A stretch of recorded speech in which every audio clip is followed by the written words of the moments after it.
Yo, what is up? So I've had a haircut. My hair is looking shorter.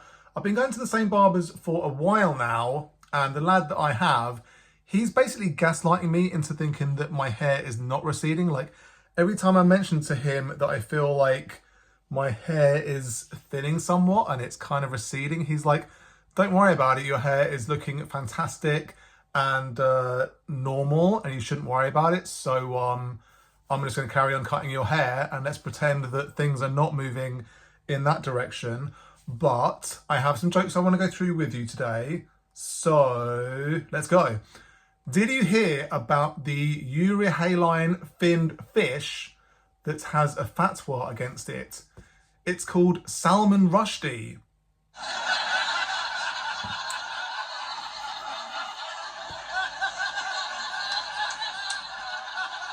I saw Joe Wiley and Kelly Hoppen in an advert for L'Oreal Paris Age Perfect. One of them is literally has got a face for radio, and the other one is the ugliest person on Dragon's Den, including Thea Paphitis.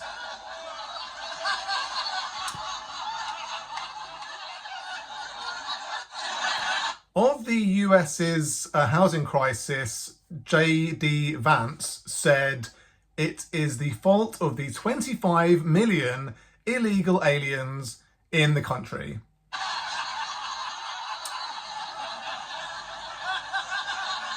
He would have a good point if it weren't for the following two issues. The actual number of illegal aliens in the US is between 11 and 12 million. And how are illegal aliens able to afford housing? I don't really... Doesn't make sense. Keir Starmer, my favourite UK politician, is the Knight Commander of the Order of the Bath. I didn't realise it was a bath of Palestinian children's blood.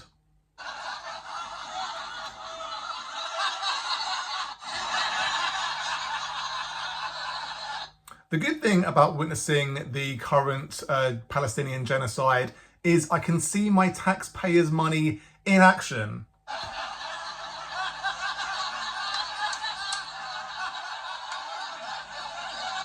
In a recent debate, Ben Shapiro, the smartest man in the universe, said, do you want a Middle East that's more like Israel or more like the Gaza Strip or the West Bank?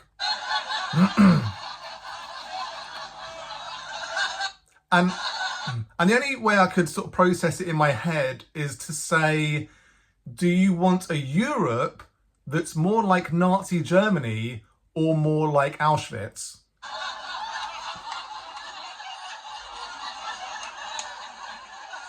It's basically saying the same thing. Seeing Ryan Gadusky argue with Mehdi Hassan on CNN has given me a great greeting for Muslims at Eid. Rather than saying Eid Mubarak, I can say, I hope your beeper doesn't go off.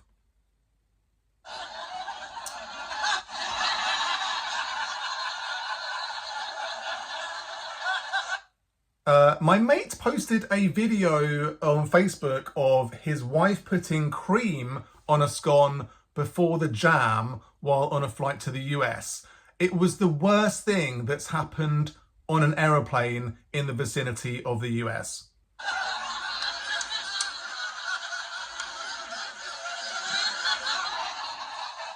His wife is actually a nurse. She was a nurse. She got promoted to sister, so they're now actually a mixed race couple.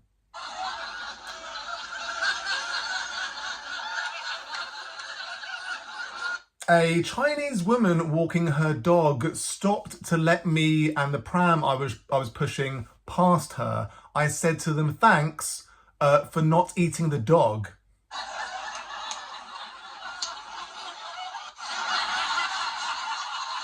I watched that She Said film the other day. I kept hoping those bloody female journalists would leave that poor Weinstein guy alone. It was a real... I just felt like they were going after him way too much. Did you hear about the infant in intensive care with an involuntarily spasming bottom?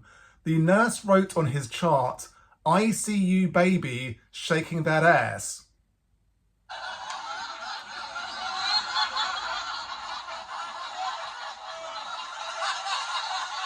I was in the library the other day looking for a book by the actor who was in Doctor Strange and The Martian and Sunshine, and I couldn't find it. So I said to the librarian, am I in the correct section? She said, you're in the wrong section. Benedict Wong. I said, do you have a speech impediment and I'm looking in the right section? Or do you not have a speech impediment and I'm looking in the right section?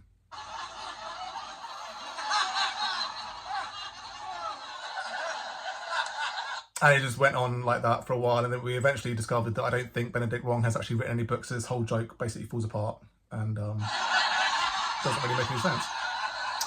I got a text from Vodafone the other day saying, you'll be croissant if you miss out on this hashtag Feel Good Friday. It was like free bakery items.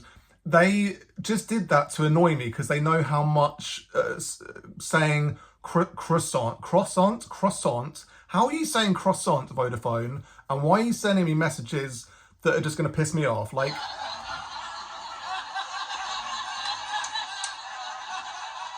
it's croissant. It's croissant. Why can't people pronounce croissant correctly? It's not croissant. It is a very simple word.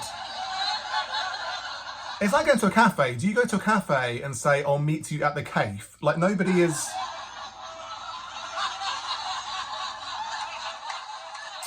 Tony Hinchcliffe is the funniest comedian of all time.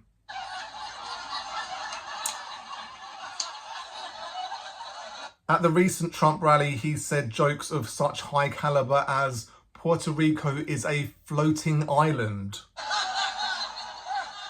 of garbage.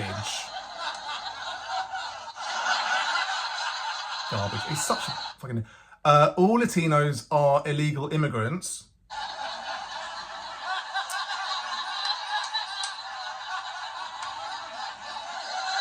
And Latinos never pull out. Like, they love having babies because they never pull out. That was one of the jokes.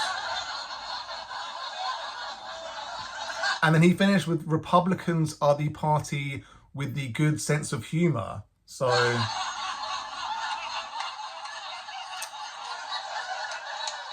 yeah, all good jokes, I think you'll agree. I'm looking fairly muscular today. My muscles are looking rather large because I have done a workout today.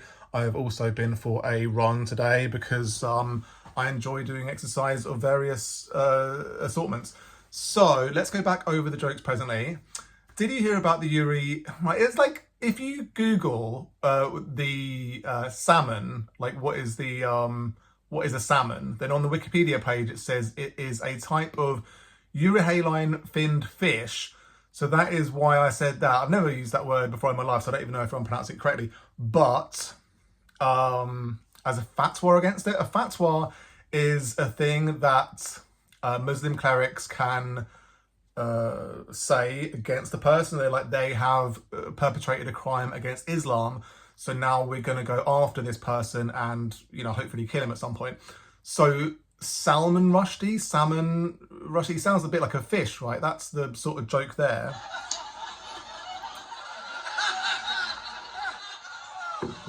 But he had a fatwa against him by the Ayatollah of rock and roller, the Iranian gentleman, I can't remember his name. He was the Ayatollah, and he said, we need a fatwa against Salman, I can't even say his name now, Salman Rushdie, because he wrote a book that said some rather upsetting things about some Islamic stuff. So they were like, this cannot stand. So he had a fatwa against him for approximately 9 years.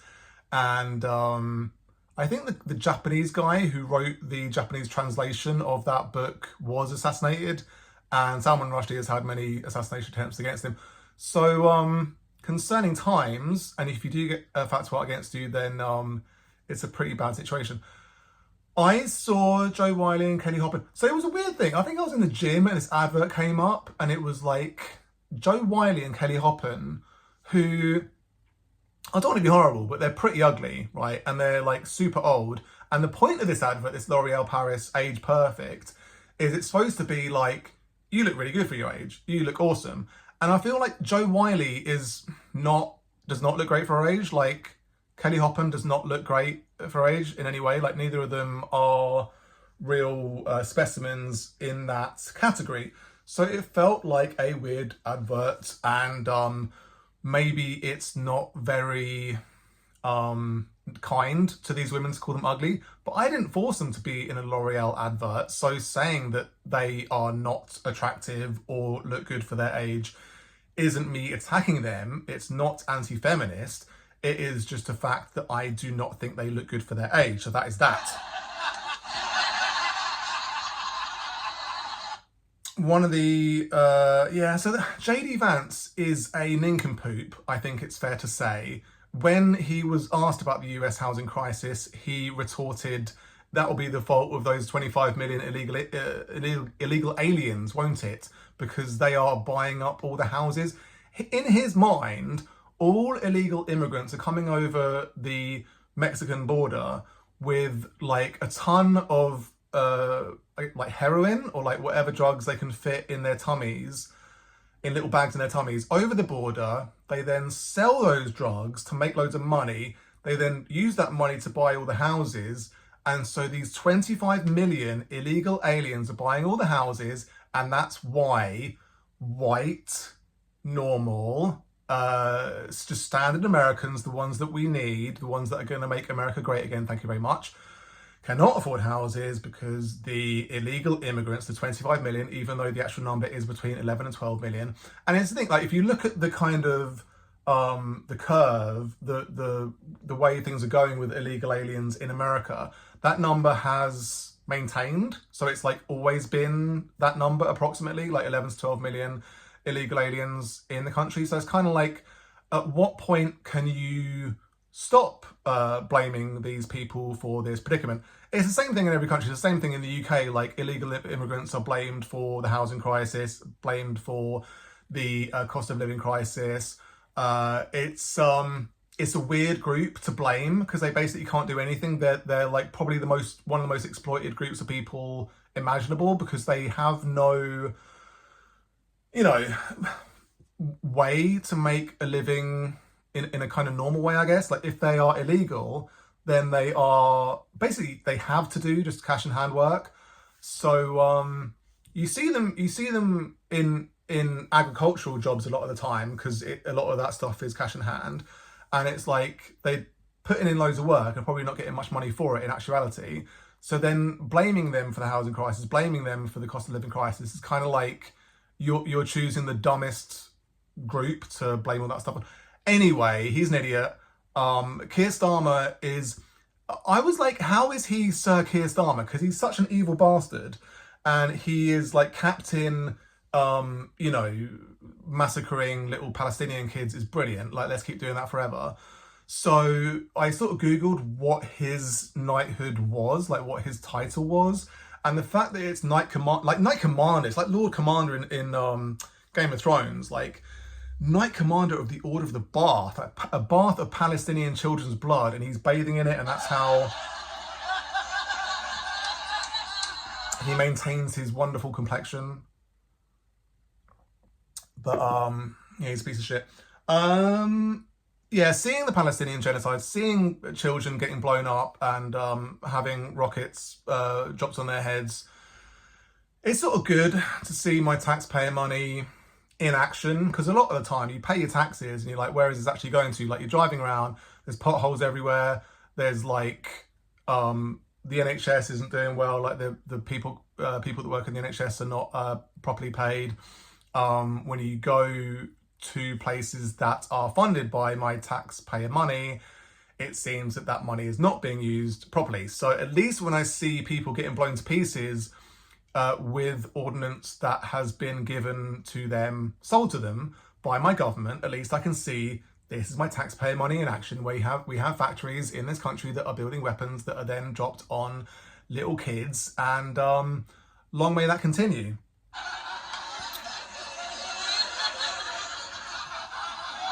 And it was good as well because David Lammy, who is a demon, said that it's not a genocide. So that made me feel better. Like if he's saying it's not a genocide, then that must make it true. On the 2nd of September, he suspended 30 of the 350 arms export licenses that we currently have with Israel because he said they might be used to violate international law, which sounds like a euphemism for genocide. I don't know. It's a weird thing to say. In a recent debate, Ben Shapiro said, "Do you want the Middle East?" So it was a weird thing. It was in one of these debates where he's just stood there and not really getting any pushback from anyone. It's more of a monologue than a debate. But he said, "Do you want the Middle East?" He said the Middle East, and I feel like if you're gonna make an argument for Israel's existence, like if you're a big fan of like Israel existing as a thing, which he is obviously, saying, "Do you want the Middle East to look more like Israel or the West Bank or the Gaza Strip?" is insane, because you're basically saying not only do I want Israel to exist, I also want Israel to expand into the neighboring countries and basically take over the entire Middle East, which is what he wants ultimately. But in my head, it would be like saying, like, if there was an atrocious genocide happening in Europe, like the one that happened, the one that was perpetrated by Nazi Germany, and saying, do you want the whole of Europe to look more like Nazi Germany, or do you want it to look more like Auschwitz? And it's kind of like, that was the only way.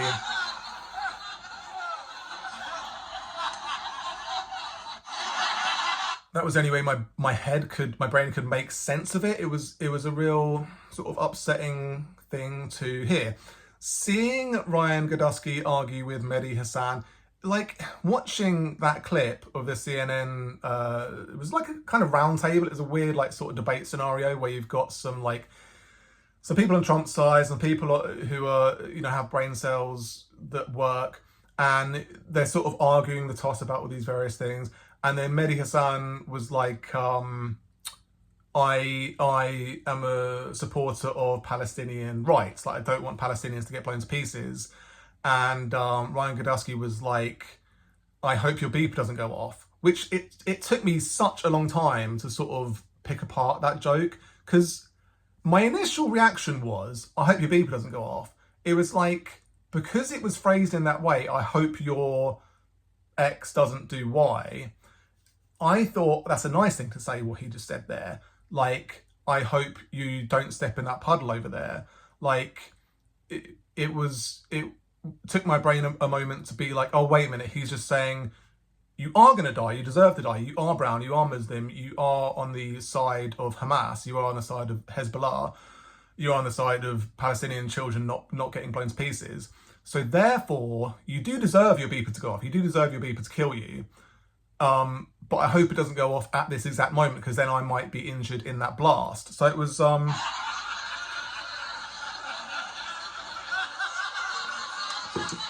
and he said it so quick. It was literally like Mehdi Hassan was like, I'm a big fan of like Palestinian rights. And this guy was like, hope your beeper doesn't go off. It was so quick. He's obviously told that joke, 100 times before when talking about Muslim people, or when talking to Muslim people. Like, if anyone says, I don't want Palestinians to suffer and die, then his immediate reaction is, I hope your beeper doesn't go off. Because he thinks it's hilarious. He thinks that brown people, Muslim people blowing up is hilarious. Because he's a racist, because he fucking hates brown people and Muslim people. And he conflates anyone that is a legitimate member of Hamas, anyone that is a legitimate member of Hezbollah, with just like normal Palestinian people, or normal people who are on the side of Palestinian people not getting blown to pieces. So very concerning times. Thankfully, he has been banned from CNN for the rest of the time, but it just shows you that he is a kind of mainstream rights apologist. Like, he is a Trump guy, like a big Trump guy. So seeing that he is coming up with this stuff as just like a normal thing to say shows you the kind of dialogue that these people are having on a day-to-day basis, and the way that they're talking about brown people, Muslim people, is deeply upsetting and violent in nature. They hope these people get blown up for these opinions. My mate did a video where his wife. So putting clotted cream on a scone before jam is basically the worst thing you could ever do in your life. It is like a sacrilege. It is contemptible. It deserves the maximum punishment imaginable. If you've ever had afternoon tea, if you've ever had scones with clotted cream and jam, the proper thing to do, the appropriate thing to do, the normal thing to do, the natural thing to do is to put the clotted cream on after you've put the jam on. It's not like a sandwich where you're putting the butter on and then the jam. You are putting the jam on first and then you're putting the clotted cream on. It's a very simple process. People need to get with the program, and seeing that in video form. He was laughing as well when she was doing it. It was a real upsetting thing, and it's certainly the most upsetting thing that's happened on an airplane in the vicinity of the United States.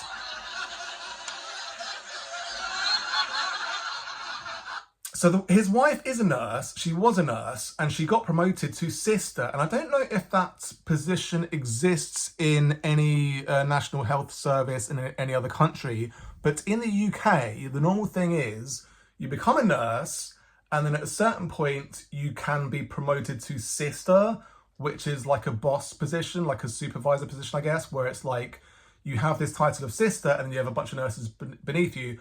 But using the black vernacular of sister, meaning a black woman, in the same way that brother in the black vernacular means a black gentleman, her becoming a sister means that, of course, she has had a negroplasty in a similar fashion to Robert Downey Jr. in Tropic Thunder, where a white person now becomes a black person. So that is why that couple are now a mixed race couple. Thank you very much.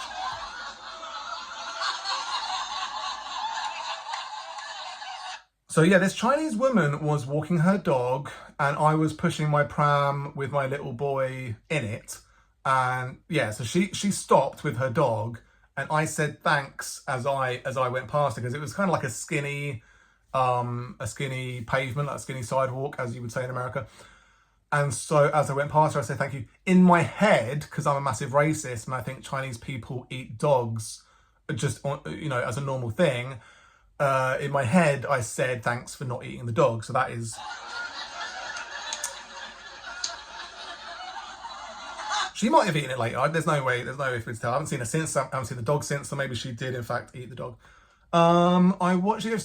She said that film, I think it's on Netflix. It's pretty great. It's pretty riveting stuff. Similar to Spotlight in some aspects. Really well made, really good acting.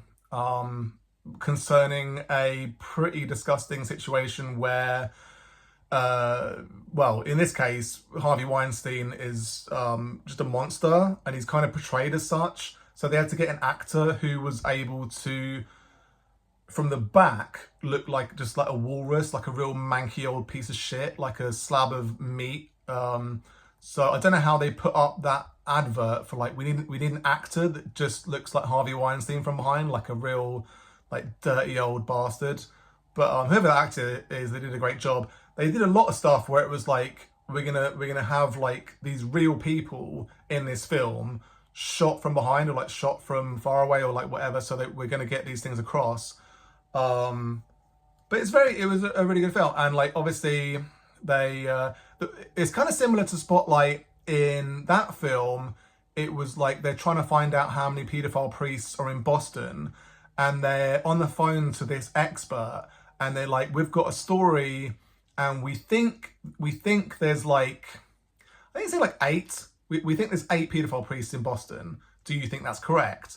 And this expert is like, well, based on my statistics, based on purely statistical analysis, it's something like 4% of priests act out, like 4% of priests act out in this paedophile behaviour.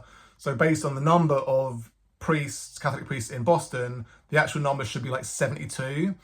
And it turns out that number is almost exactly correct. So their minds are blown when they actually find out the true statistics, and that sort of goes across all countries. These Catholic paedophile priests were so prevalent that there were just huge numbers of them, and the crimes just went on forever. So similar to that, this Weinstein situation, the journalists were saying to this lawyer for Weinstein, like, we have a good idea that there are NDAs, like non-disclosure agreements, with regard to maybe like between 8 and 12 women. So basically between 8 and 12 women have been sexually abused by Weinstein. And so these NDAs are to stop them from speaking out against it. And he's like, yeah, that sounds right. It's between 8 and 12. So they're like, okay, that's a huge story. And then at the end of the film, it says the actual number is 82. So it's like,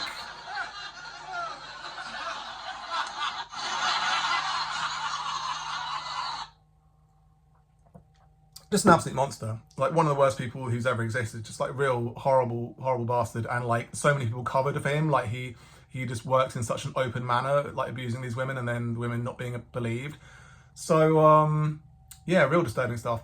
Did you hear about the infant? So I came up with this thing where it was like, I see you babies shaking that ass. So I was like, ICU is in the intensive care unit and it's a baby shaking that ass. So I just put all those things together and came up with that joke. So it's not rocket science. And the one in the library where I was looking for a Benedict Wong book, I just wanted to go off on this weird tangent where I was just talking to this librarian. It's like, so I'm in the Wong section. She agrees I'm in the Wong section, so the book should be here, or she's got a speech impediment, so I am in the right section, or she doesn't have a speech impediment and I'm not in the, I don't know, I can't get my head around this joke even though I made it up. So but yeah, Benedict Wong. It's weird that in Doctor Strange you got two Benedicts in there. You got Benedict Wong and Benedict Cumberbatch in the same film. So they just said like, give me two Benedicts. That's what I want, please.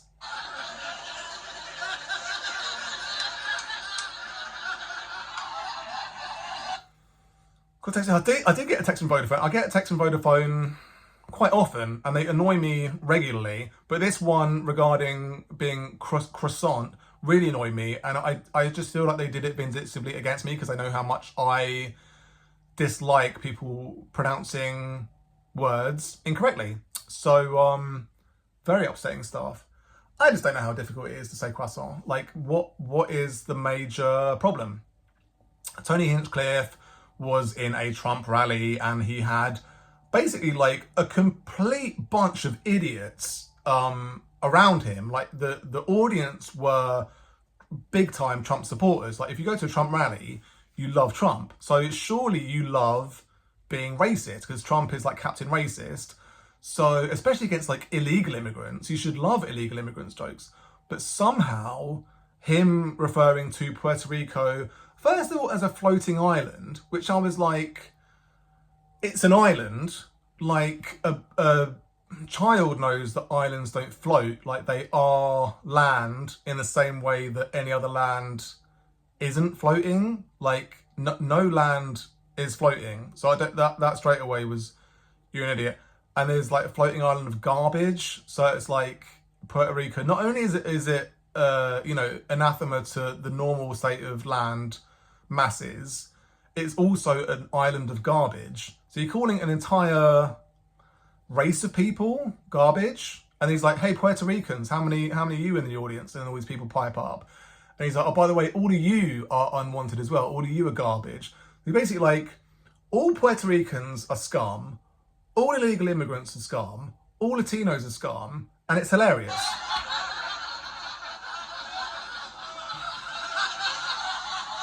And you never pull out, and you're like rabbits, you're like vermin, you're like rats who just can't stop reproducing. So please stop infecting this country that we need to make great again. We need to make white again. So I don't know why you Puerto Ricans keep on getting in the way of making America great again. And by that, we all know that I mean white. We need just white people here. No more illegal immigrants. Thank you very much. So Republicans are the party with a good sense of humor. That was the greatest punchline he could have come up with. Anyway, I will stop there. I've been rabbiting on for a while. My mouth is really, really dry. But I'm looking muscular. I'm looking white. We are entering the colder months presently, so I'm only going to get whiter.